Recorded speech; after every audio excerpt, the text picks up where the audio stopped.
teman-teman, pernah gak sih kalian bertanya-tanya kenapa warna kulit manusia bisa berbeda-beda?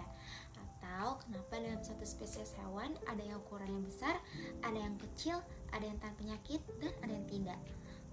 Semua pertanyaan itu bisa dijelaskan melalui genetika populasi. Nah, di video ini kita akan membahas secara lengkap dan mudah dipahami tentang apa itu genetika populasi, konsep dasarnya, jenis-jenisnya, serta contoh penerapannya dalam kehidupan sehari-hari. Jadi pastikan tonton sampai selesai ya. Genetika populasi adalah cabang ilmu genetika yang mempelajari komposisi genetik suatu populasi dan bagaimana komposisi tersebut berubah dari waktu ke waktu. Yang dipelajari bukan individu, tapi kelompok individu dari spesies yang sama yang hidup di suatu wilayah tertentu dan dapat saling kawin. Dalam genetika populasi, fokus utamanya adalah gen, alel, frekuensi genotip.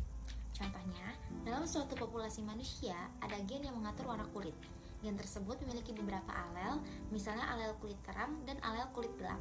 Genetika populasi mempelajari seberapa sering alel-alel tersebut muncul dalam populasi dan faktor apa saja yang menyebabkan perubahan frekuensinya.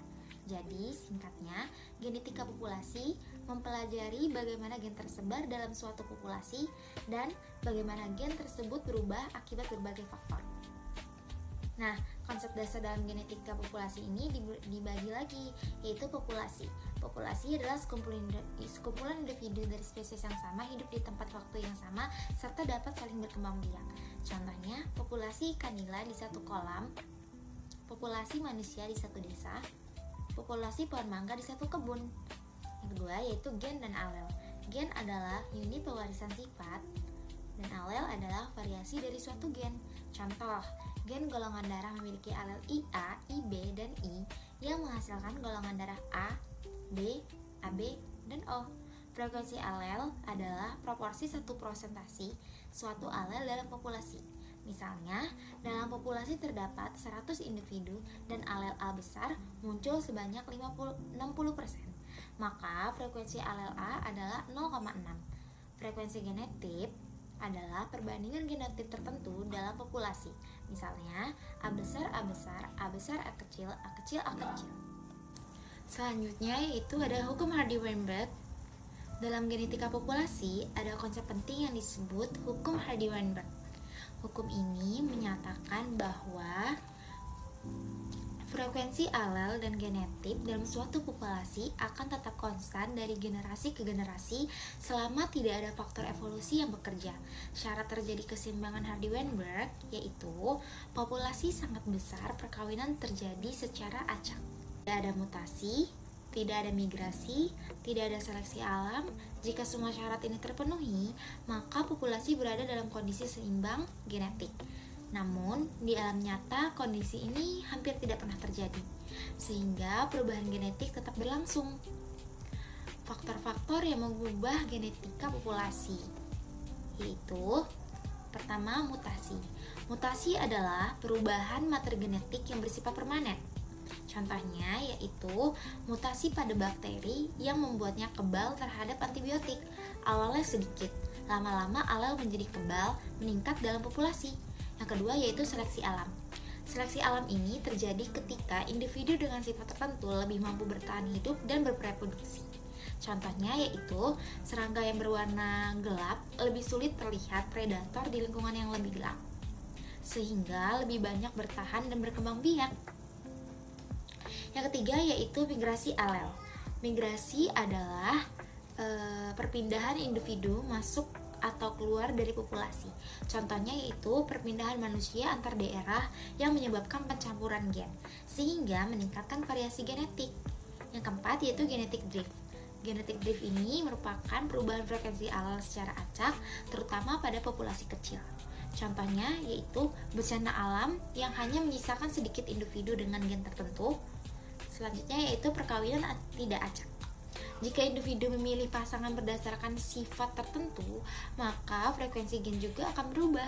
Contohnya, yaitu pemilihan pasangan berdasarkan warna kulit atau tinggi badan. Yang kelima, yaitu jenis-jenis genetika populasi. Secara umum, kajian genetika populasi dapat dibedakan menjadi genetika populasi teoretis yang membahas model matematika seperti Hardy-Weinberg. Genetika populasi eksperimental yaitu mengamati perubahan gen pada organisme secara langsung. Genetika populasi terapan diterapkan dalam bidang kedokteran, pertanian, konservasi, dan banyak lainnya. Contoh genetika populasi dalam kehidupan sehari-hari yaitu resistensi antibiotik, yaitu bakteri yang kebal atau tahan antibiotik merupakan hasil perubahan genetika populasi akibat seleksi alam. Kedua, golongan darah manusia, yaitu perbedaan frekuensi golongan darah di tiap daerah merupakan hasil genetika populasi. Yang ketiga yaitu pemuliaan tanaman. Pemilihan tanaman unggul meningkatkan frekuensi gen yang menguntungkan. Yang keempat, konservasi satwa, yaitu menjaga keragaman genetik penting agar populasi tidak punah. Jadi, genetika populasi adalah ilmu yang sangat penting untuk memahami bagaimana variasi genetik terbentuk, dipertahankan, dan berubah dalam suatu populasi. Jadi, ilmu ini membantu kita memahami evolusi, mengatasi penyakit, melestarikan keanekaragaman hayati, meningkatkan kualitas hidup manusia. Oh iya teman-teman, selain mempelajari gen dan alel, genetika populasi juga membantu kita memahami bagaimana sifat-sifat tertentu bisa mendominasi atau justru menghilang dari suatu populasi. Misalnya, ada sifat yang menguntungkan seperti ketahanan terhadap penyakit. Individu yang memiliki gen tersebut cenderung lebih bertahan hidup dan menghasilkan keturunan lebih banyak. Akibatnya, gen tersebut akan semakin sering ditemukan dalam populasi dari generasi ke generasi. Sebaliknya, sifat yang merugikan akan perlahan berkurang frekuensinya. Proses inilah yang menunjukkan bahwa genetika populasi berkaitan erat dengan evolusi, karena perubahan frekuensi gen adalah dasar dari proses evolusi itu sendiri. Dengan kata lain, genetika populasi menjawab pertanyaan penting seperti mengapa suatu populasi berubah? Mengapa ada perbedaan genetik antar wilayah? Bagaimana sifat tertentu bisa diwariskan secara luas? Untuk memahami genetika populasi dengan baik, kita perlu benar-benar memahami konsep alel dan frekuensinya.